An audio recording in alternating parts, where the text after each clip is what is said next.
Welcome to the Vantage Point. This is Jules for Life podcast, The Vantage Point. I am your host, Azandi, and we want to welcome you back for another week here with us. We have another very special guest today. He is no stranger to the Vantage Point. We have with us Reverend Dr. AJ Varmah, also known as Basesh Hardu Hotep Tar. And today's discussion is around what happened to the fight. What happened to the fight of Nubian people?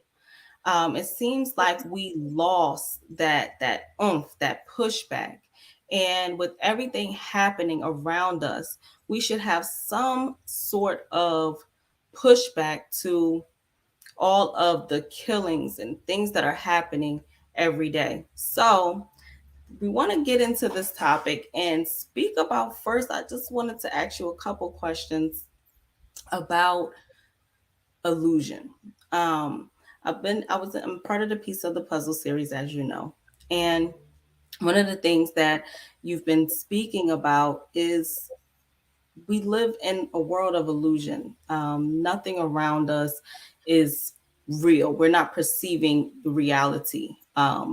And living in a fictitious world, in my opinion, that causes us to be in a state where we're unable to fight because we don't understand what we're fighting for. We're seeing things that aren't really reality.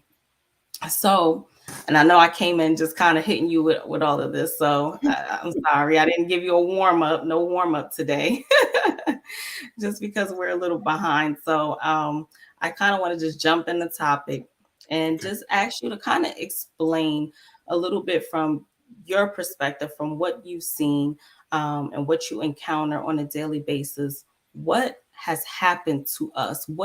Why are we living in a state of illusion? Kind of explain more in depth what is going on, please.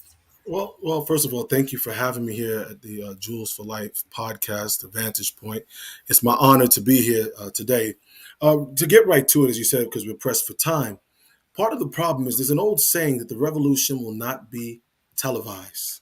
This idea of the revolution will not be televised is from one of the great orators.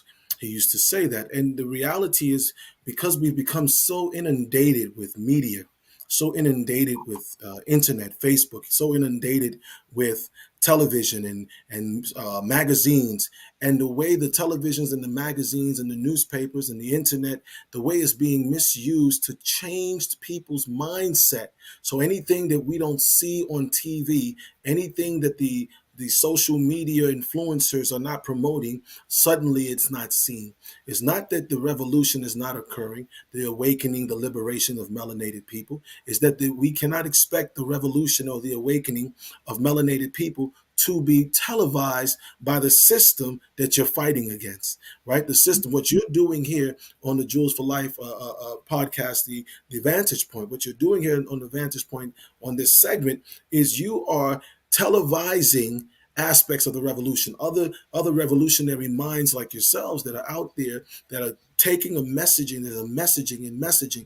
You are the ones that are allowing people to know that the fight is never stopped. It's ongoing. We are making leaps and bounds. We are making the strides, but you cannot expect the enemy, right? The enslavers, the colonists, and I'm not talking about every white person, I'm talking about those people who are enslaving and colonizing our people to this day. You can't expect them to use their media uh, uh, attachments or their media portions of who they are to expect them to take your doctrine, your way, your fight, and make it show that you're winning. That would go against the very propaganda.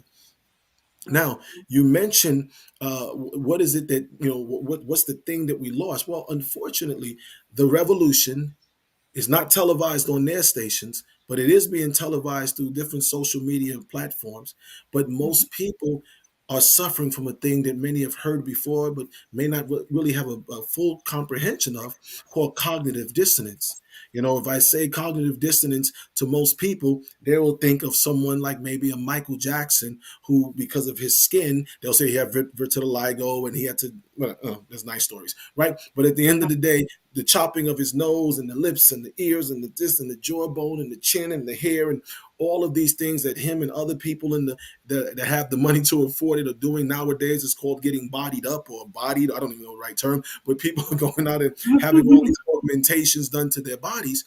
This is a part of the cognitive dissonance that people suffer from. But the way cognitive dissonance works is, first and foremost, it says, not me, everyone else.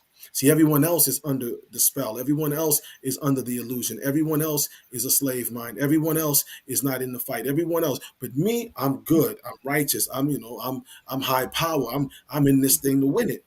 But in fact, cognitive dissonance, what it says is that you see the truth. And this is something I say constantly to those who are around me or who are studying with us. I say, you see the truth, you recognize the truth, you know what you're looking at, but because you don't like what you're looking at, it's not comfortable to look at. It's not a thing that makes you feel at ease with it because of the responsibility that truth brings. See, if I'm a parent and I accept the reality or the truth that sending my child to a school system to be purposely miseducated, if I fully accept that, then I'm going to do what's necessary to teach my child at home, but not just teach them consciousness, but make sure they're academically beyond the grade that they're supposed to be in so that they can function in the world successfully, though not be addicted and caught up in that world. So before I do that, I say, well, homeschooling don't work. I read this study that says that, some kids that get homeschooled, they kind of get a disconnection from the public system. It's not that I think that, but it's that it allows me to continue to send my lion to the hyenas to be educated, or to the jackals. So a lot of us, in many ways and forms and fashions, we're struggling and suffering from cognitive dissonance because we've allowed the society, we call racism white supremacy, or the Indo-Arab, Indo-Aryan, Indo-European, Indo-Oriental in your neighborhoods. We've allowed them to hijack our psyche, specifically a portion of the brain called the hippocampus or hippocampus area of the brain, the portion responsible for hallucinations. So then we start to imagine surrealness, right? We start to imagine things that are not real, but we're imagining the surreal as being real. So we believe that, in ancient times, we could levitate and fly across the room. I'm like, no, that's Magneto. He's an episode, the first, the first class of the X-Men, right? We can sit and do like this with our mind. I'm like, no, you better off building Cerebra and wear that on your head. That's more realistic. That's more like you can use that. But we think we're going to do like Xavier. I know I'm bald, but right, we're going to read everybody's mind, and that's just not real. We come from technologically advanced societies. The mound builders of Alabama, Moundsville, Alabama, the Seminole Native Americans with their mounds, the mounds of Tiahuanaca, the pyramids of Mexico, Peru, the mounds of Belize, the pyramids of Nubia, the pyramids of Nimba in Liberia, all of these great mirats, the walls of Zimbabwe, all of these were technologically advanced societies, not just African, not just ancient African, not just spiritual Africa, but technologically advanced that you cannot replicate today without educating yourself both in the school and out the school. You won't be able to replicate what they did. They had technology. We don't want that. We want surrealism. We've come to become so mentally hijacked and become little white girls and little white boys walking around in black skin. Little white boys and girls, and it's not me saying, it's a young lady, a young woman, or a woman, a white woman. She wrote a book called White Fragility. White fragility is another way of saying a little white boy, a little white girl suffering from cognitive dissonance. I've said to our students at the Holy Coptic Church of the Black Messiah, we've said to people that, you'll see kids walking around in the supermarket, little white girl have a full ballerina outfit on or a full Cinderella princess, and they're the princess, and they're moving around the shopping cart and they're twirling, and you like, this kid's, somebody stop this? They're like, no, it's her imagination. No, she really believes she's a princess. And the kid will walk through. He has his Robin mask on and his cape, and he's walking around and he's shooting webs at you, pew, pew, and you're looking like, and other adults humor and they go, and they start, you're like, dude, this is gonna have problems. come, he's going to get into a fight on the schoolyard, and he's going to try to go pew, pew, and shoot webs on the other kid. They're going to knock him out, and now he's mad, and he grows up to become a cop. Now, I know you're laughing, but Mm-hmm. the cop who killed Michael Brown, go back and listen to his testimony. He said, when I had to fight him, it was like I was fighting Hulk Hogan. Mm-hmm. This grown man, no, this is in his testimony. He said it was like, no, he said, excuse me. He said it was like I was fighting the Hulk. He said, Michael Brown, if you Google it, anybody, he said, I was fighting him and I looked into his eyes and it was like I was fighting the Hulk. And the prosecution didn't go, wait a minute, you're a grown man. You do know the Hulk is not real. You do Mm-hmm. know the example, but the fact that all the white people went, yo, I can understand if you can fight a black person, it's like fighting the Hulk. Hulk is not real. You know, I sang the song Doc Bruce Banner, turned on by gamma rays. It is not real. But this grown man who was given a gun and a license to kill and to arrest other people believed that a boy at 17 years old who was a little bit bigger than him was fighting the Hulk, a man who turns from regular to green and jumps from city to city and lifts up cities and fights everybody and Hulk smash.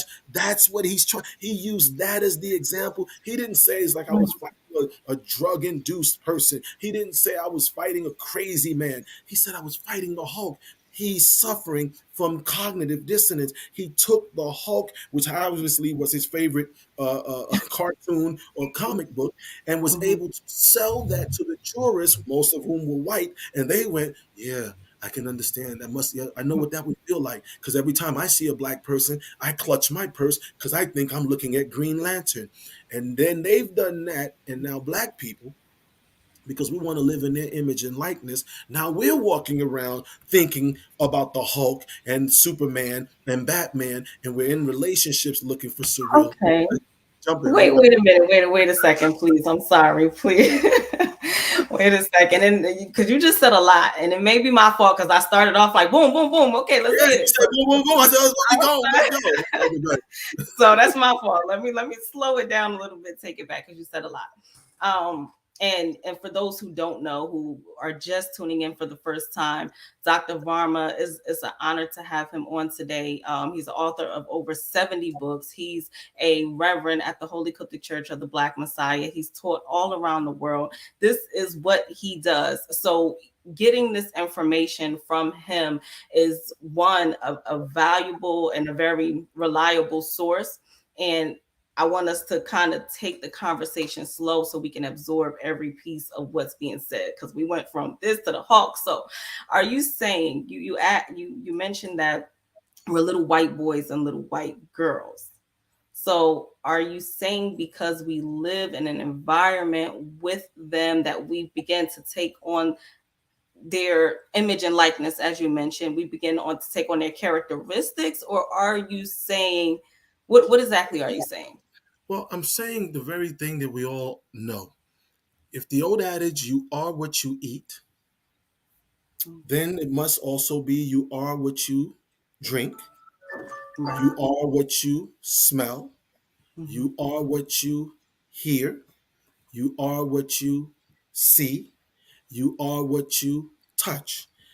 The way your brain or my brain or our brains work is whatever we come in contact with. The brain is constantly taking these visual or external images or sensations and attempting to interpret them. Mhm. Somehow a program from back in the 50s and 40s, MK Ultra and Project Red Blue Beam, and so many other programs that the CIA and other bodies had worked on. Somehow they have mastered it, the HARP program, and they're able to manipulate 24 hours a day, 7 days a week, the sensory organs of people, specifically Black people. And they've created it or done it in such a way that we are, and this is part of why we do the International African Holocaust Month every year in October, and we'll get into it as you will. But these people have mastered the art of mind manipulation. They'll tell you, any person listening in, that the most misdiagnosed people from the psychiatric associations are Black men. and white men. They say black men are misdiagnosed as schizophrenic, and white men are misdiagnosed as PTSD. So if you know white men are being misdiagnosed with PTSD when they are in fact schizophrenic, and black men are being misdiagnosed with schizophrenia when in fact many are PTSD, then someone is swapping their consciousness, swapping their perspective on life, swapping their behavior with you and I.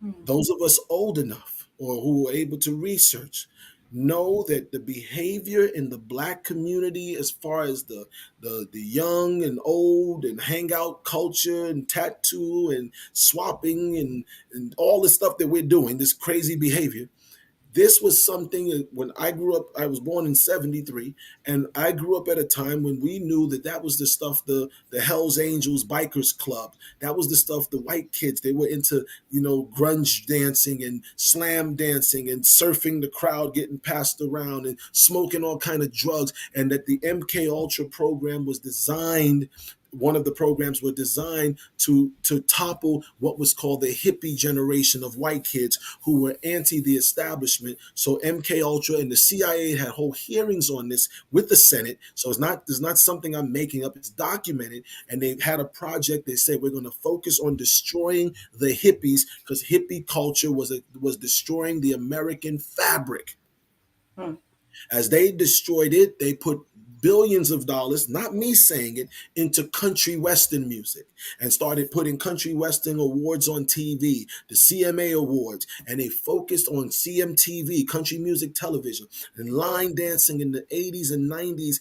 Even in the early 2000s, line dancings became very big, and they pushed white kids back to listening to country music, or they had David Blue Band coming out, and they focused that, and then they had the other guy and all these John Mayer, and they were focusing getting white kids to listen to music again. But while that was happening, they were sampling rock music, putting it in black music, and now black rap or hip hop, or which is not really even hip hop culture, but what has become now known as hip hop culture is more rock music, rock behavior, tattooings, drinking, smoking, desecrating women, desecrating men, doing all kind of sadistic and hedonistic behavior. Somebody used the same program from MK Ultra and said we're going to focus on the black community. And now black people are no longer in our right mind. We're not just thinking in their image and acting in their likeness. Most blacks, unfortunately, have become, I'll use the term blackish. We've become white people in black skin. And we've got to now stop, each of us, and look in the mirror. And I'm not just talking about my shirt or my clothes or my hair alone, though that is the first thing that you will see, but look in your eyes and say, why am I behaving the way I'm behaving? Not, well, it's my freedom. I have a right to do. That's true. You have the right to jump off the building, but I don't see a bunch of people doing it. You follow? We're doing it. We're destroying ourselves.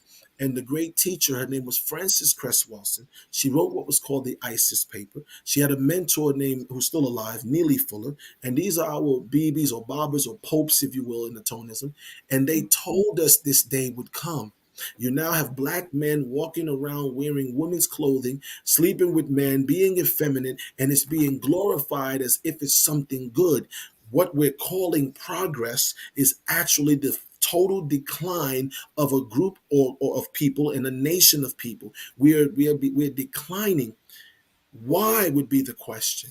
Why would someone do this? Frances Cress Welsing taught us that they're talking about racism, white supremacy for the purposes of white genetic survival. They're trying to make sure that they survive. She alone didn't say it. Elijah Muhammad said it. Marcus Garvey, Winnie Mandela, Nelson Mandela, Arturo Schomburg, Dr. Ben, Dr. Clark, Marimba Annie, Van Sertima, and so many of our greats, Ronoka Rashidi. They are struggling with the fact that they cannot reproduce, that whites in the world are the minority. This is a fact. They're not just a minority, but they are a declining in number minority because they're unable to give birth to an abundance of children.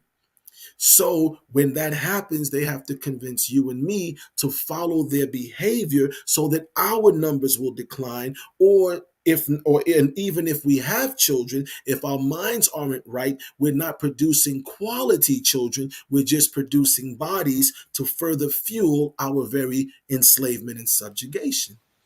Okay. Now, just going back for a second to what you said, because I can hear it in my head. After this show has ended, I'll have people saying, "Well, we don't act like white people." You know, if I go to the supermarket, my kid isn't falling out and acting crazy and cursing at me, and our kids are different than theirs. We don't act like white people. So, how exactly are we acting? What are these behaviors of the European? Well, the reality is people say we're not acting like white people. Let's ask the question the other way. In what way are you acting like indigenous people? Hmm. That's my. See, I'm a different kind of thinker. I don't. I'm not gonna approach it because if we keep approaching it from the same direction, we never see it. Let's look at indigenous culture, Native American, before Columbus, since Columbus, indigenous culture. What does it say? Indigenous Caribbean culture. What does it say? Indigenous South American culture. What did it say? Indigenous African culture, Asian Pacific, Hawaiian, whatever. Take your pick. What did these indigenous cultures have? One, they had spiritual practices, religions, if you will. Do we observe those spiritual practices and religions in the way in which those indigenous cultures had it? Full stop. Not the little piece, not the tattoo, not the hair comb, not the little one item. Fully. Answer: no. All right. Do we speak any indigenous languages other than the language of the enslavers? No. Answer: no. Okay. Do we have any indigenous music that we produce other than the music of the enslaver? Answer: no. Do we play any instruments like we used to? Answer: no. No. All right. Do we dress like the indigenous in any way, form, or fashion on a consistent basis? Answer: no. So we eliminate language. Do we eat foods as indigenous people? The buffalo, the this, the that. Do we raise gardens? Do we grow gardens? And all? No. So we don't produce food. We don't produce music. We don't produce language. We don't produce. So, and if we're not producing all of the things that make us a people, then what have we become? Hmm. We've become little white people. See, now Yes. Europeans came out of Europe. The Europeans who came out of Europe came out of the caves of the Caucasus Mountains, came out of the caps of Greenland, right? Those people, what did they have? Did they have language? Yes. What was their language called? Glug. The first caveman language was recognized as glug. They said glug. Now black people walk around. Hey, what up, man? Hey, what up, man? Yo, what up, fam? Yo, what's up, man? You speaking glug. All right. So they came in, took your languages, constructed Mhm. one for themselves, and then stripped you of language. Did they have food? No, they was in there eating raw flesh. They didn't have Mhm. food. Now they control your food. Your bananas they control coming from Chile and other countries. Your mangoes they control. Your plantains they control. Your coconuts they control. Your water they control. Your chocolate coming from Ivory Coast and Cote d'Ivoire and Sierra Leone and Guinea they control. All the foods we eat they control. All the music. So they came out of Europe with nothing Mhm. except a mythological belief system in a sky god called Odin, or a sky god called another interpolation of Odin called Zeus, a sky god, another interpolation of Zeus called Jupiter, and these Olympians and these pantheons. They came out with that, and they had to because when you have nothing, you fantasize of what you could have.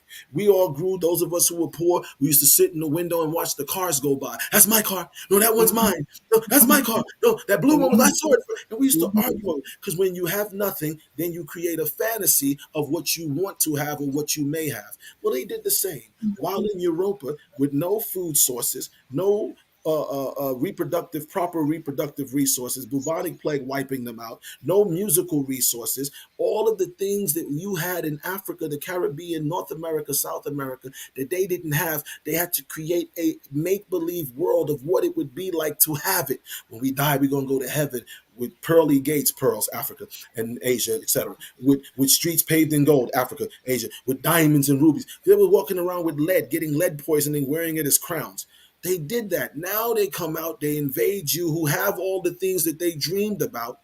usurp that power, steal it from you and I, and then give us the myth. And now what are we doing? That's my car. Yeah, one day I'm going to be a Mm, famous rapper, and I'm going to be famous, and I'm better. I'm going to be LeBron James. And we are now fantasizing and doing we've become white children in black. mm, They've swapped their European culture mythos or mhm, their European myths or mythos, and they've swapped it for our ethos. You had an ethos. Your ethos was a system of culture by which things function. A mhm, mythos is a make-believe world by which what you would like it to be. So now black people, I can't wait till they just stop killing us. I don't know why the police, they got to have better training because they keep killing us. Yeah, we have food deserts in our neighborhood. I hope they give us them grants to get. We are hoping and the praying and the wishing, and that wasn't African theology, mhm, cosmology, and belief. We got up and we did for self. European mythos has now replaced our ethos, and we're no longer the ethos, we're no longer the ethnics, we're no longer the culture. We have now become the mythological people, and we are walking around as a whole. But the revolutionaries, as you started the conversation today, the revolutionaries around the globe are standing up. The revolutionaries are linking up. The revolutionary spirit of truth is moving. Is in South Africa, is in Zimbabwe, is in Botswana, is in Mozambique, is in Zaire, is in Ecuador, is in Peru, is in Bolivia, is in San Salvador, is in El Salvador, is in New York, is in Philadelphia, is in LA, is in Chicago, is in DC, is in mhm. London. It's moving black people through the technology such as this program, the Advantage Point, the Jewels for Life podcast. This is starting to reach people.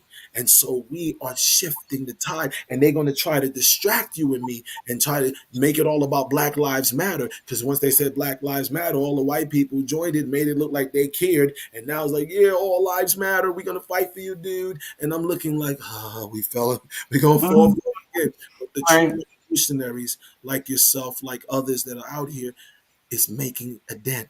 If it wasn't making a dent, they wouldn't spend so much energy in trying to stop it. What is a revolutionary?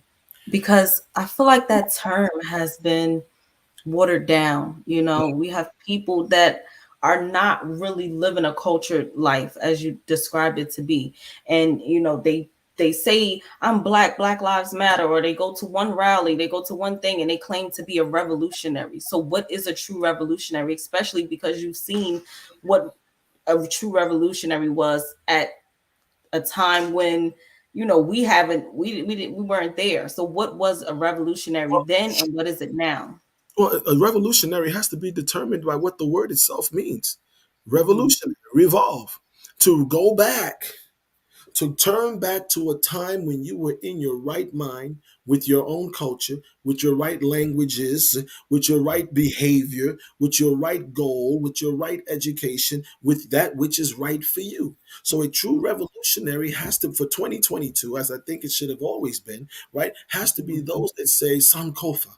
Go back to go forward. Umbutu. Go back to I am because you are. Namastu. I acknowledge this divinity in you. The principle of turning back, we say retrace the past, blueprint the present, foretell the future. To Mhm. retrace the past, we've got to look at the past, at what mistakes were made so we don't repeat them, and what things, successes were achieved so that we replicate those.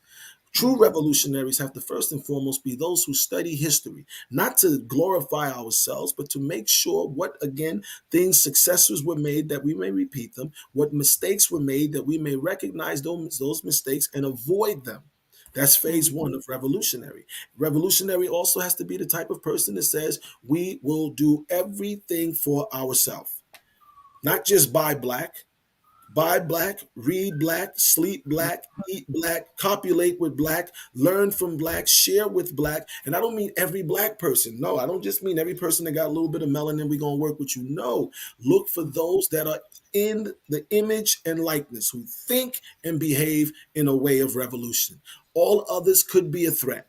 All others could end up being a little white girl or a little black white boy in black skin and can topple the revolution. And that's something the revolutionary spirits of the 60s and 70s they didn't do. They thought every black person was down for the cause, and a lot of people were sent in to infiltrate and destroy it. So we can't make that mistake. We're not talking about going out getting guns, killing nobody. But if you do come and my gun is legal, you try to hurt me, I'm gonna shoot back. Right.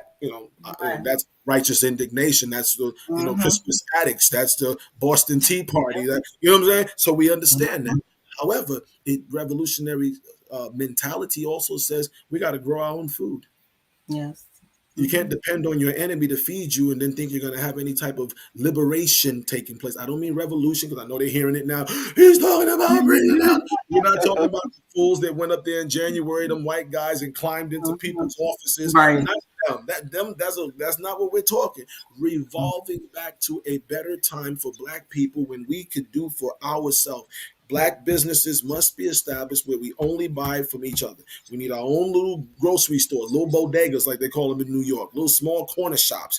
Get back to that. We only buy from each other. Black people in America, last year in 2020, spent 2 years ago, spent $1.6 trillion. Black Mm. people in the United Kingdom spent $300 billion. That's not me. This is their stats. So between the two, between 1.6 and 3, we hit almost $2 trillion. We'd be the eighth to ninth greatest economy on the planet. Now, how do we keep some of that in our community and directly benefit from all of that? We've got to Yes. start buying from each other, opening up our own, and being able to see things through. We open a business, or we have a business idea, and if it don't work in 6 months, we put it down. No, Mm-hmm. we know a business takes up to 5 to 10 years to really be popping, I guess they would say today. So we want it to pop. I'm gonna start talking like I'm hip, young, or cool, or whatever. Right? I use the word hip, so obviously not, right? But if we want it to pop, if we want our business to make the jump, we've got to see it through. Black Mm-hmm. people will register a business idea. 6 months later, we've thrown it down. So we've got the revolutionary, or we prefer the word liberation, revolutionary to revolve. Instead of evolving, what they're telling us is progress is actually evolution. It is the decadence and decay of a people. Following them, if you're following a man who can no longer reproduce, thus will become extinct, we're bringing about our own extinction by following him, her, they, and them. We Mm. cannot keep Okay. behaving like them. And we have to understand that cognitive dissonance means they placed a portion of themselves in our minds through television, the mass media, abduction or hijacking of the hippocampus area. We've got to quarantine that behavior, understand where that behavior, hallucinations of what we're going to do and how we're going to this and trying to be like them, and then use the rest of the brain, the cerebellum and the cerebrum and those other portions of the brain to curtail that adverse behavior and begin to think like Garvey again, like Elijah Muhammad again, like Baba Tumre again, like Martin Luther King again, like Malcolm again, like Schomburg or Toro, like Van Sertima, like Cress Wilson, like Marimba, and start taking the teachings of the great Clenora Hudson Weems. Start, you know what I'm saying, doing those things in real time, not talking about it, actually saying, I'm gonna live this no matter what. I'm gonna teach this to my family. I'm going to exude this in my day-to-day life. And no matter what, I'm staying the course. Once enough of us start doing that and start living that and living our truth, the, the natural course of events are going to take Let me place. ask you, please, because this fictitious world that you described, it's glittery, it's glitter, it's gold, it's attractive. People want it. They want to be a part of it. I need the next Benz. I need the next Sadies. I need to hit the strip. I need all. It looks That's good. It sounds good, right? And we're not So, saying they shouldn't have that. If that's the thing that's for them. What I'm saying is if I'm a rapper and I get the latest Benz, open up a Mercedes Benz dealership. There's a white rapper, I forget his name, but he does all the grills for everybody. hmm, Something Paul, right? There's a rapper, okay. Something Paul. I forget the rest. I'm not into that world, but his name is Something Hmm. Paul. He's a rapper, white guy. Hmm. He's the one that does all the grills. He has a black wife, and they do all the grill, the gold glitter. He does all of that. So he wore the grills, but then took as a white guy. Took his money from the rap songs, bought grill making equipment, and now all the rappers go to him to get their grills. That's what I'm talking about. You're going to Mm, write the Mercedes Benz, control the Mercedes Benz dealership at least, and mm. then use some of those dollars to put back into your community. Right. You understand? Okay. Everybody got a role to play. I'm not telling everybody to stop what you're doing and come do what I'm doing. If that's your Mhm. lane, but at least understand your lane in this game that we're playing. Play But the now, hand that you're dealt. Go ahead. would someone want to go that hard to acquire money to put back into the community if they don't see the benefit in being cultured, a benefit in Black upliftment and Black pro? What is so attractive No, about the culture let's that you're describing, the culture that we no, let's should be? bypass that. No, I don't. I Okay. don't. I don't approach people with. You should see it from the benefits of culture. Bump culture for this person. I'm gonna talk to them a different way. You Okay. got children? Yeah. You love them? Yeah. If you don't do this, they're going to die impoverished. What do you mean? Mm, Most middle class blacks, one generation later, are back in the hood. That's a truth. The studies have been done from Yale University and Princeton. Most middle class black families within one generation are back in poverty. How?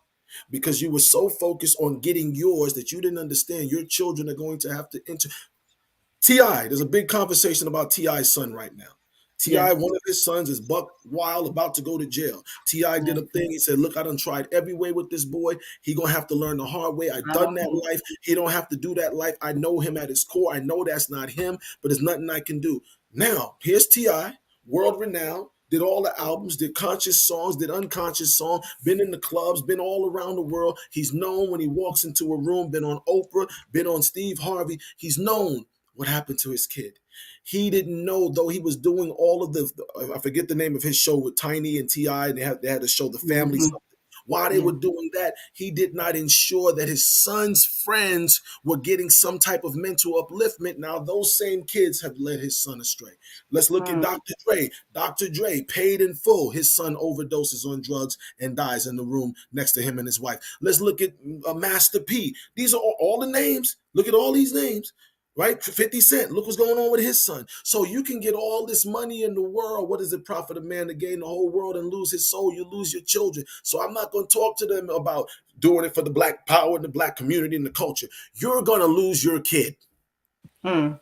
And if you are okay with losing your kid, then there's nothing I can say, because every species, including the bacteria, you want food, shelter, and reproduction. You protect your reproduction. You protect your next generation. So if you see Master P lose his daughter, and it's sad situation. She overdoses on drugs. But when he was advocating drugs, when he was promoting drugs in his songs, did he kick back into the? Now he's doing it. He's now involved and thankfully, because some people, most of us would have just broke and gave up. But he said, no, Right. my daughter OD'd. I'm going to take my money now. I'm going to invest in programs to help kids. But imagine if he could have done that earlier on.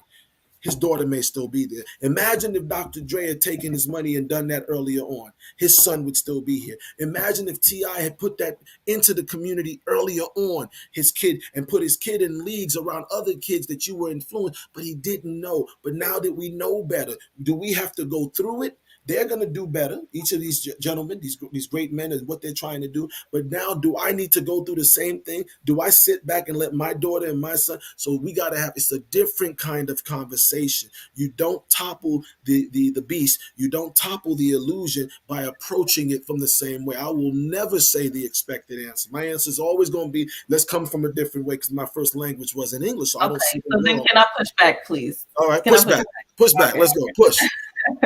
Because you mentioned Ti, right? And a person would say, well, Ti did acquire money. He used it and he put it back into his community. He's putting out conscious songs. You said he didn't put it back, the actual education portion, into the peers of his children, right? Right. Mm-hmm. But that's a component that was missing. Now, if he does that and his child still goes astray, then it must be another component No, missing. no, Is this no. the culture aspect? Right. It's a component, but what we're doing as Black people is, see, we have a mantra Mhm. that Neely Fuller talked about. Dr. Kaba Kamani gave us the mantra, the way to remember it, the acronym, and it's called Rel Sel Web. And what that means is it's RELSELWEP. And it says religion, they attacked first, or spirituality. Economics, they attacked next. Labor, they attacked next. Your sex and your gender specifics for the next generation, then your education, then your law, then your ability to defend through war and or security, then your entertainment, then your politics. So all of us listening in, and those who may see this 100 years from now perhaps, must understand you cannot pick a piece of it. You must get all of the pieces to the puzzle and make sure that everything we do, understand they're all interconnected. So yes, I may do this for my child, but if I don't make sure that the RELSELWEP, if I don't ensure the entire RELSEL WEP, the one thing I leave out, that's what the enemy's going to go with, and that's the thing he's going to use to bring us down. And that's how all great nations of people think. We can't think in a linear way. Linear means I do step one, then step two, and then once I finish step two, I do step three, and then once I finish step three, I do step four. That's linear. A holistic way of looking at things, or an overview way of looking at things, or a reasoning way says I must do the religion simultaneously with the economics, simultaneously with the labor, but I may not give each one the same amount of focus, but I must give each a little bit. So if I give 50% to labor, I take the other 50% and divide that between, excuse me, to religion, I take the other 50% and divide that equally or in percentages, but I have to be simultaneously doing all of them and bringing them each up. So this year, 50% of our focus is religion, 10% is economics, 11% is this. And by the time I get to P, that's a percentage. So in year one, we do it that way. Year two, the religion is stronger. So I can take from that 50%, I can move 9% over to politics because I met this politician. He's running for mayor, and we're going to give that was only getting 5%. Now it grabs 9 from over here, and it's going to help this. The next year, I can shift that towards, we got a brother, Demarai Deniran, and he's doing Deniran film. So we're going to put some support around the entertainment portion, or Jack Knight in the music industry, or Kitty and the people who are doing things that we're going to put our support there. The next year, and you're constantly using the same 100% of effort and energy and ability, but you're moving the percentages around to that which require. It's like raising a child. If I'm raising 7 children and one child struggling in math, I'm going to put more focus on his math. The other child struggling in reading, I'm going to put more focus on their reading. Now the child who is struggling in math, who's good in reading, can help me tutor the child in reading, and the child who was struggling in math that's doing good can now tutor the other sibling in math. Now I got those two working with the smaller ones. I can grab the older ones and give them some attention. That's what it requires. It's not monolithic. It's not singularity. It's not linear. It's overview. So you got to be able to do them all simultaneously and work together in doing it. Work together and doing it. Okay. So when you have people that's dealing with cognitive dissonance, as you mentioned, first off, how does apathy even work in conjunction with cognitive dissonance? Well, Because yes. I would just say that apathy means that you get to a point where you say, I know what's going on, but what the hell? Ain't nothing you can do about it anyway. Didn't we do this before in the 60s and we lost? Look what happened. All the Black Panther people got exiled, or they had to run away, or they got jailed, or they got killed. I ain't doing that. Frances Cress Welsing spoke about that. She said she spoke with a young boy. And she said, "What's wrong with you?" And he said, "Nothing." She said, "Well, why are you acting like this? Don't you want to? Don't you want to do right? Don't you want to be, like Dr. King?" He said, "No, I don't want to be like Dr. King and Malcolm." And she said, "Well, why you don't want to be like Dr. King or Malcolm?" And she said, "This 8, 9 year old boy said, because they got killed." So if Mm-hmm. you are showing your children that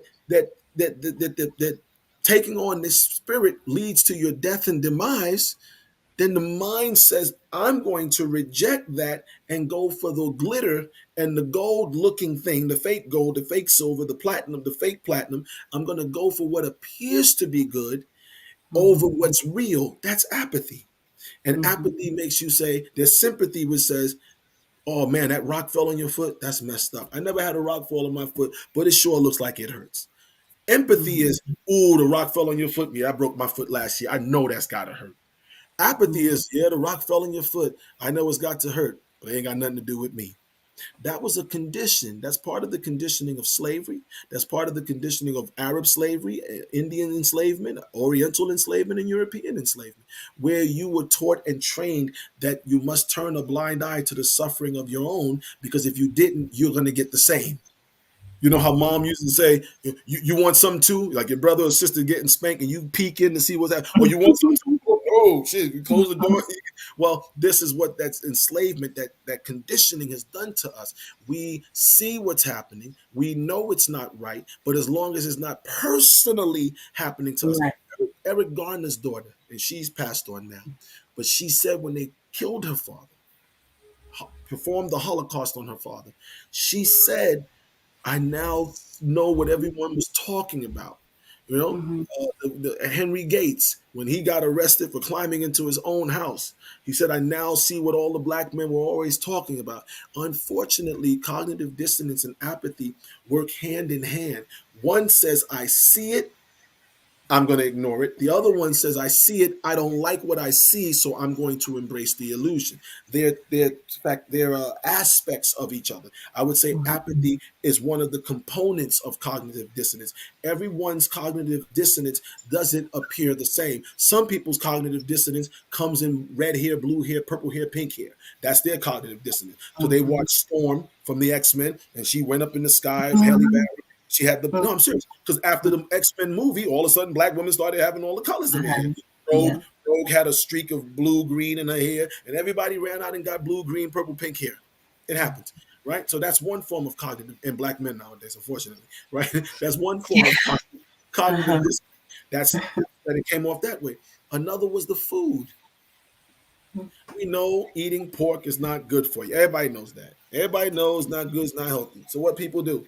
Well, it ain't. I mean, meat is meat. There's bacteria in meat too. Now all of a sudden they're scientists. When you tell them don't eat pork, now they're scientists that beef got bacteria too. Then somebody else said, yeah, but beef got it. But so does vegetables. And now we Yes. all say, and I'm saying, but how about we just raise our own food? Raise our own chickens, our own turkeys, our own goats, our own sheep, our own cows, if that's what we eat. Raise our own collard greens and black eyed peas and corn and whatever it is we say we eat. Why don't we do Mm-hmm. that? But cognitive Mm-hmm. dissonance says, I ain't got time. Them bugs, there be bugs outside. You say you come from Africa, North America, South America, and they've made you disconnect from being outside because you saw a butterfly or a potato bug or some. Oh my God, bugs! Big grown men with muscles and guns will kill each other. Yo, G, I'm a real G, I'm a real boss. You'll kill each other, but then you won't go outside and deal with killing a little worm or something. They've disconnected us from nature. They've taken away our natural ability, and that's what leads to apathy. And then the cognitive dissonance says, well, the only way I'm going to survive is I must behave like the colonizer or the oppressor or the kidnapper or the enslaver, because when I behave like him, he needs for his white fragility, he feels uncomfortable. A Caucasian will see this type of show. I don't like him. Listen to the stuff they're talking. This is blatant. Because if it and a white lady taught us this, right? Her name is what is her name? The older lady, right? She Yes. comes. What is her name? Something with E. Right? Yes. Comes Mm-hmm. on, and she constantly is telling the world. It'll come. Obviously, Yes. but she Love. comes on and she's talking and she's traveling around the world and she's telling people, "Hey, this is. Do you see what's wrong?" She comes on and she says, "How many of us white people would like to be treated the way our black and brown brothers are being treated?" And she's Mm-hmm. been doing this for as long as I've been alive. And then Mm-hmm. some. And yet, her people, because they're dealing with a white fragility that says, when I hear something that I don't like, Mm-hmm. you follow? If I don't like what I'm hearing, then it must be wrong. Mm-hmm. And this is what now black people are suffering from. So if you tell a black woman wear their hair natural like you're wearing your hair, oh, you're trying to tell me that if I don't wear my hair natural, there's something wrong with me. Yes, that's exactly what I'm saying. If you don't wear your hair natural, if I saw a lion with a perm, if you were going into a zoo on a safari and you was driving through and you seen this lion with this real slick perm laid out, you'd be like, what the who did that to the lion? Why would you do it? And if the lion said, no, that's I'm sorry. And she stood up, Okay. and the lion stood up. You'd be like, why would you do that? Who does that to a lion? Who perms the right? But If I times have changed I now. It's know, I different. We know. have options Times now. have changed. That's true. I have seen women pushing a dog inside of a baby carriage. I have seen people dressing up their dogs in FUBU and Nike and Adidas outfits. Yes, times have changed. People are walking around with dogs, and they call them comfort dogs. People have dogs under their arms, and I'm not talking about the PTSD military soldiers who serve our countries. I'm talking about people, yes, are carrying dogs around and kissing dogs in the mouth because times have changed. People are laying up in their bedrooms with cats in their room because times have changed. People are walking around tattooing from their eyebrows to their low brow. Yes, because times have changed. What we're calling progress is regress. We Mm. are regressing, and we are regressing to a point where we don't even recognize ourselves. The average person can take off their eyelashes, remove the lips. They got people who spend the morning, they put all this together, put some tape, then they with some airbrush. Then they take their lips and do this, and then bring it down and put the nose over here and contour this, and then they walk outside and they put some glue around here and they drop this thing in. I'm like, what are we in an episode of Batman? What is this, Joker? And this is supposed to be, and then the neck is all dark here and the face is all white and they look like a powdered donut. No, I'm not disrespectful. I'm saying, yes, Okay. something's wrong. If I did that, if I came on this show tonight and while we were talking, I started putting on my wig, and while you'd be going, what is wrong with him? He's lost his mind. Okay, so if I did it and I lost my mind, but then if you do it, it's times have changed. Yes, times have changed. The insane are now running the asylum. The Hmm. European was the insane man from the ice caps, and he has come down amongst us, and he has taken his insanity and he has transmutated it into our minds, and now we are suffering from his insanity. We've contracted his disease, and we are now behaving in an insane. Imagine if we can go back 200 years to any village of indigenous people around the world and took you as their descendant, because everybody wants to do your gene ancestry.com and all this stuff. So if we took your ancestry and went back 200 years and took you, any of us, myself included, and dropped us in our village or our city or our town or location, what would they think when they see us with this times have changed? What would they would look at you and go, this one here is crazy, sick. This one's sick in the head. Yes, he's sick in the head. Right? This is what they'd be. They wouldn't even be saying it in English, but they'd be saying he's sick in the head. Yes, he has the disease. Yes, oh, she has green hair. She's green like the leaf. There's something wrong. No, this one we will quarantine. We will quarantine. If you walk through a village and you were tattooed from head to toe with a lip ring through here and through here and through the nose and through the end here and had two horns up here, they would look at you. You would look at you. Hell, if I walked around every day in a costume, people would look at me. Here he come again. Every day I'm going to walk out from now on every day in my Spider-Man outfit. Every day. The first time they see me, oh, he must be going to a party. But by week 7, they go, I'm watching people. I grew up at a time when Ronald McDonald's, the commercial, Ronald McDonald would come on with Hamburglar and Grimace, right? And they would come on. Hamburglar always had the thing with the mask. He had the striped uniform. Ronald McDonald had the bright red hair with the white face and the lip. And now I'm walking around, I see people dressing like Ronald McDonald, Hamburglar, and Grimace. And I'm supposed to act like that's normal. I'm supposed to tell myself that I'm seeing a crazy person and go, they're not crazy. Times have So changed. this is part of the illusion. That's the illusion. They've normalized it. And we Okay. got to be able to. So I'm not saying go tease nobody, right? Because everybody's not like me. I just find the humor in some things that probably most people wouldn't find humorous. But okay. unfortunately, if we are, and I need to know her name because it's bothering me, right? Why would I forget it? But unfortunately, we are at a day and time Mm-hmm. that uh, um, if we don't face the reality and put away the white boy and white girl, the cognitive dissonance, the white fragility that now black people, we can't afford to suffer from cognitive dissonance. We can't afford. See, the little white girl can walk around thinking she's a princess because she comes from a society that's going to protect that idea. Mm-hmm. But a little black girl can't walk around all day thinking she's a princess. She can dress up like the princess from the warrior, the Woman King, or the Woman princess King. from the. She can do that, at certain times, but we got to get her more, to behave like Doc McStuffin and become a doctor, right? We got to get her to become more like Claire Huxtable and become a lawyer. But if she's going to Mhm. walk around as a grown woman, she can't. White woman, Rachel Dozier, got on TV and said, "I'm black." And she was Mhm. able to be accepted amongst us until we found out she wasn't. You, as a black melaninite, cannot, I don't care how much you try, the way you look, your features, your hair, your shade of complexion, you can try all day to be white. And there's black people who will say, blacker than me, purple, murple, ebony, mahogany, mocha cappuccino, looking like, you know what I'm saying, brownie, brownie, blacky, blacky, tanny, tanny. And they'll say, I'm not black. And you go, she's sick. You don't say, Mhm. oh, you're not black? What are you? I'm white. You don't go, oh, this dark is a little young girl. She did it. You don't go, oh no, she's normal. You go, she don't lost her mind. Something's wrong. So we've Mhm. got to start acknowledging when we see something wrong. You know how they say, you see something, say something. Okay, Mhm. well, people say You're don't saying snitch. something. I'm snitching. I'm snitching on the Okay. black people. I'm saying, I know don't snitch in the hood, but this one I gotta snitch. You gotta say something. Something's wrong. This Okay. person is suffering from something. Okay. So it was Jane Elliott, by the way. Jane Elliott, thank you. Oh my gosh, bothering me. So then, because we said a lot, so this cognitive dissonance that you're speaking about, that voice that always says, "Do it anyway. It doesn't matter." That's the little white boy and little white That's the girl. programming. That's Hansel And and Gretel. That's Sleeping okay, Beauty. That's Snow White. That's Rapunzel. You got those stories read to you as a child.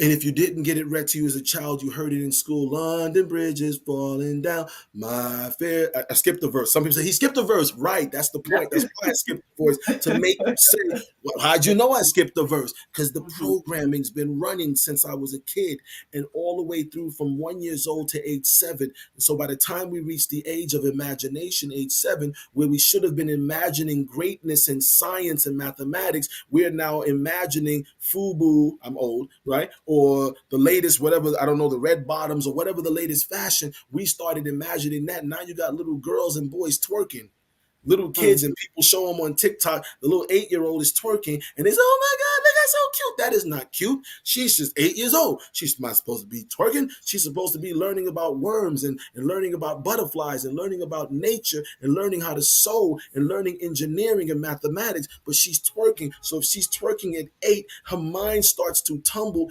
into an adult world, into a, I can't even say adult world, into a decadent world at 8 years old. What happens to him and her by the time they're 16? Another young lady took her son and they do the fake tattoos on the baby and they take them off. And so that baby's going to grow a certain way and going to be a part of the very system that's going to destroy him or her. And if I say something, something's wrong to me. So I say wrong with me. And so we say, well, to the people who do that, do you? You have that right. You have a right. If you want to take a shotgun and aim it to your big foot and you aiming it, I'm like, yo, that's your toe. I know.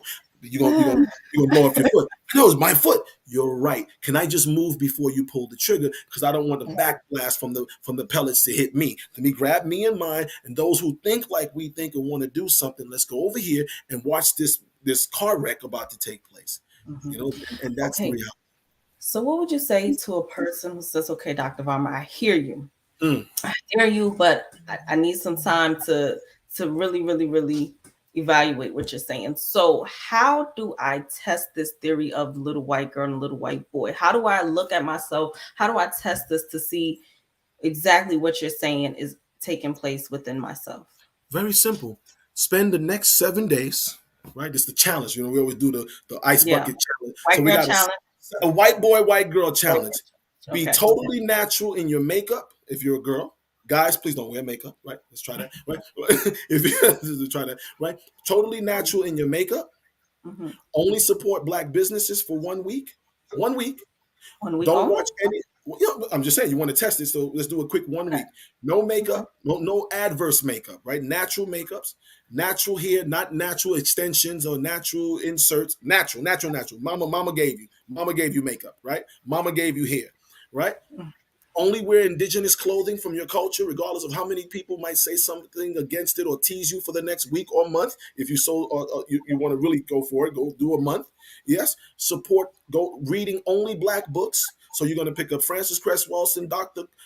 Ben, Dr. Clark, Van Sertimer, etc., Betty Shabazz, read their memoirs. You're not going to watch no Love and Hip Hop. You're not going to, and you're not, and you're only going to do, you're going to go online to all the YouTube stations and find cultural foods from Africa, from the Caribbean. No white people food, no French fries, no burgers, no chocolate cake, no Snickers, no none of the stuff. You're gonna give all you're gonna do Okay. what's called a whiteout, right? George DeGrue calls it a whiteout. You're gonna take all white. She does hers a little different, but I'm using the term and I will quote her Yes. respect, right? You're gonna get rid of all things that are white in thinking.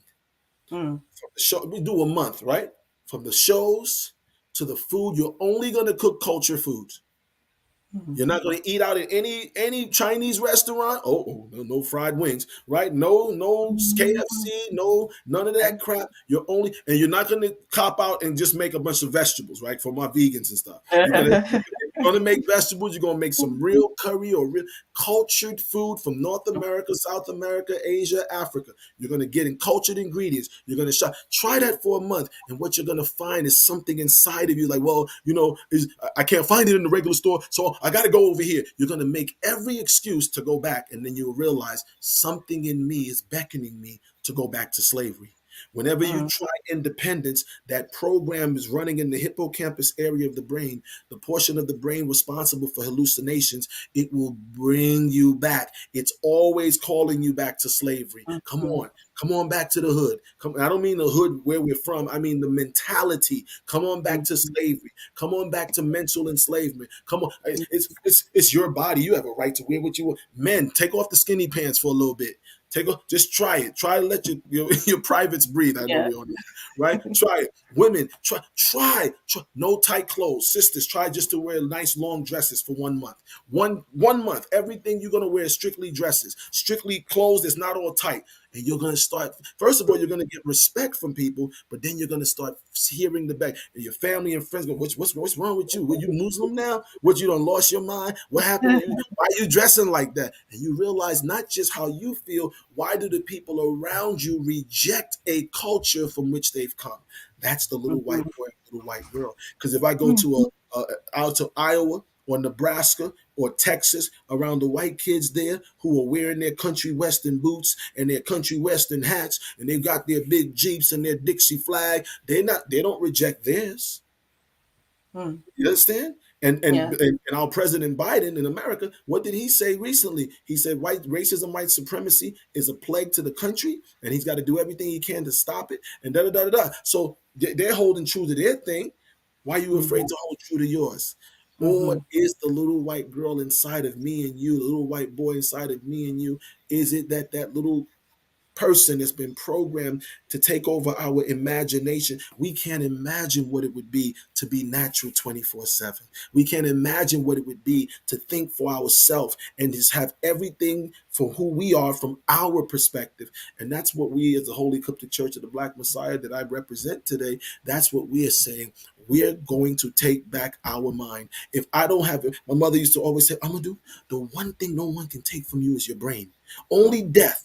You use your brain. She said the problem with black people, she's one of those mothers, is we don't use our brain. We use our, and she'll say ASS, right? We Mhm. use that. Yeah. We got to use your brain. So I'm saying we are choosing those who are like me, or who perhaps may become more like us in time, or I may become more like them. We're saying, I want the right. I'm not asking for the right. I'm taking back control of my brain, my mind. If I'm going to fail, it's going to be a failure based off of my mind, not what Mhm. someone else has put in my mind. And I Mhm. challenge every sister and brother who may hear this broadcast to say to yourself, you're going to lose on your terms, not because you're following someone else's playbook. If I'm on the Mhm. Giants and I'm going to use the playbook from San Francisco, they're going to know everything we're doing and we're going to lose. So I'm saying I'm going to lose on my terms using my mind based off of my culture, my people, my scholars, people who look like me and care like me. If you are so inclined, accept the challenge. If not, go over there, stand over there, and keep complaining about what they do to you and enjoy slavery. That's all we can say. Okay, two more questions because it's time. We are coming to, we're nearing the end of this segment today. So, one, someone says, okay, I'll take the challenge. I'm going to do it 30 days. Boom. Now they realize that you got a point. You got a point. I do hear that voice, and it is fighting me. So now, what's the next step? What do they do? You find your way to the Holy Coptic Church of the Black Messiah. You find your way to the Nation of Islam under the Most Honorable Minister Louis Farrakhan. You find your way to some conscious organization that's not just talking it, but doing it. And if you don't feel they're doing it right, then you come together with those who think like you and y'all do something. Do something, get involved, join the SCLC, join the NAACP, join the Rainbow Push, join the National Action Network, join some Black organization that's trying to do something, or form your own. But to sit and do nothing will guarantee our demise. Get involved. If you can't join an organization, start an after school program for kids in your neighborhood. If you know how to play chess, teach them chess. If you know how to play the piano, go and volunteer, teach the kids after school how to play piano. If you know how to shoot a basketball, coach the team. If you know how to go fishing, join the big brothers, big sisters, or boys and girls club. Do something. Mm-hmm. Everyone can do something. Mm-hmm. Everyone can do so. And if you can't do nothing, then contribute finances to these organizations. If you don't have no finances, then make a sandwich and drop it off when they're out there trying to fight for you. Do something. You can do something. You can Mm-hmm. do something. All it Mm-hmm. takes for evil to triumph is for good people to do nothing. So to all my good people, I say, stop doing nothing. Do something. Get involved. Try what we're saying. If you don't like my brand of oatmeal, then make your own. Okay, okay. You know what? I'll save the rest of my questions. I'm praying that we can get you back on again. I know we got off to a fast start, but hopefully we can, narrow down the conversation and the different questions that we have coming in from the chat. I want to give you first the opportunity to give any website contact information, any upcoming events, anything that you want the audience to be aware of. Well, we every year, the Holy Coptic Church of the Black Messiah, we have what's called our International African Holocaust Month. It goes from October 1st to October 31st, much like the Jews of Israel, the state of Israel, just much like the Japanese with Hiroshima and Nagasaki, just like the Chinese with the Mailing massacre. We say that our massacre or our Holocaust has not ended. So we have a program. It's 4 weeks this year. It's October 8th, October 15th, October 22nd, and October 29th. Each week, it's about a 3.5 hour event. We have speakers from all around the world. We have Guy Gentil, the doctor, clinician of psychiatry. We have Dr. Elaine Ferguson, a medical doctor. We have Dr. Nicole Ford. She's a clinician in psychology, counseling. We have Jack Knight. He's a musician and been in the industry, a former writer with Bad Boy Records. We have Philippe Matthews. A lot of people listening, I'm sure, are familiar with Philippe Matthews. In fact, I saw him here on the Jewels for Life Yeah. podcast, the Vantage Point, a few weeks back. We have different speakers. We have from London, we have a gentleman named Dr. Horace Wright. We have from the UAE. We have people from all around the world, right? Trinidad, Bahamas, etc. And it's a program. I'm telling people it's going to be almost like back in the day, maybe over a decade ago. Tavis Smiley used to do a program called the Black Union, and we kind of looking at what he did and just trying to do it the best that we can. We don't have what he has and his expertise and his knowledge, but we're putting it forth, and it allows people to tune into the program. We tell them go to www.journeyhomegroup.com. One of the weeks, the panelists will be having questions asked to them, and each will have about 8 or 9 minutes to explain. One week is are you addicted to the beat? Does music and media enslave the minds? And so we're bringing people, media personalities, music personalities from the music industry to discuss it. Another week we're talking about miseducation as far as the educational systems. So we're bringing in the educators, those that are school teachers, professors. Another week we're talking about the psychosis that we're suffering from. So it's the type of program that we tell people, make your children attend it with so you begin to have the discussions, because as you said earlier, as we're trying to fight the little white boy, little white girl inside, we may not always have all the information that's needed, and then we end up trying to self-medicate. So we would tell anyone, if you want information about it so you don't have to self-medicate, go to www.journeyhomegroup.com, journeyhomegroup.com. Click on the link that says International African Holocaust Month. Then there's those of you who have relatives that have been falsely imprisoned, relatives that have died because of medical malpractice. We have one of the week's medical apartheid that's still happening, and all of these things that are taking place. So we have what's called the Wall of Remembrance, and you go to the Journey Home Group site, click on Wall of Remembrance. You'll see the email. Send the email of your relative, what happened to them, so it goes on this wall. And during that day, it'll be aired all from all around the world. People will be able to see it, and after that day it'll still be there. It'll be linked to the Facebook pages, the YouTube pages, and this is something we do, and it's a big event. And we tell people the tickets are only $7 for each week, or $25 for all 4 weeks. It's something our church uses that funding, and we say church, mosque, synagogue, call us what you will, and it allows us to take what we're doing and keep growing it. We also have Tree of Eternal Life stores that will be sponsoring it, and that's a natural herb and foods and meats and vegetarian and things we grow and crops and seafood, wild caught, etc. And we put these little markets, Tree of Eternal Life stores in London, in Greenville, South Carolina, Rennes, Georgia, Liberia, West Africa, Trinidad and Tobago. And so we're out and about. We're doing what we can because everyone has something to offer, but we won't know what that is until you offer it. So we offer what we can, and we tell people support that again at journeyhomegroup.com. If you can please put it, someone can put it in the chat room or add it Yes. to thank you so much, so that people can actually see what we're doing, get involved in what we're doing, and check us out. You might find that we have a lot more in common than you think, or you might offer to, you might give us something we didn't consider, or we might give you something you didn't consider. And no matter which one of us melanated people win, whoever wins, whoever gets through the door and shows us, we all replicate it. I'm from New York. We That's bum rush the party. So if the Nation of Islam wins, we all gonna be Nation of Islam. If the Hebrew Israelites win, we all, whatever wins, we don't gotta knock each other. I edify any black woman or black man is trying to do something for our people. And whichever one works, I'm gonna piggyback off of that and work. I don't want to use the word piggyback, which I get what I'm saying, right? Whichever thing works, we're gonna use that same thing. And so I thank everybody for being a part of this today, and I thank you, Sister Azandi, and the Righteous Jewels podcast, the Jewels for Life, and the Vantage Point. It's my honor to be here, and I look forward. Hopefully, if you all can bring me back, it'll be my honor to come back Of again. course, yes, we are so glad to have you today, and we thank our listeners for tuning in.